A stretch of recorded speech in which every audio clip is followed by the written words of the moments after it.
Word proqramda işləyərkən mətniniz bu vəziyyətdədirsə, bunu bir neçə yolla düzəldə bilərik. Bir, abzasları seçib bu formada biz düzəldə bilərik bir-bir. Buna kifayət qədər vaxt lazımdır. Və yaxud Home Lent tabından paragraf lent qrupuna giririk. Buradan baxın, bunlar həmişə sıfır olmalıdır, məsləhətdir.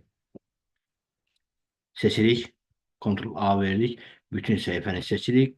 Paragraf lent qrupuna giririk. Buradan baxın, bunlar həmişə sıfır olmalıdır.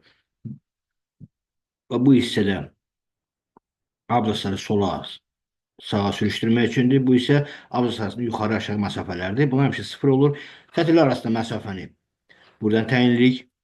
1.5 və yaxud da ki, Homelet qrupunda buradan təyin edirik. Abzas məsafəsini isə buradan qoyuruq. 1 sm. OK əmrini vurandan sonra səhifəmiz istədiyimiz formaya düşür. Və yaxud da ki, daha rahat yolu Ctrl-A düyməsini vururuq. Ctrl-Shift-C düymələrini vururuq. Ondan sonra Ctrl-Shift-V düymələrini. Baxın, mətnimiz istədiyimiz formaya düzləndirildi.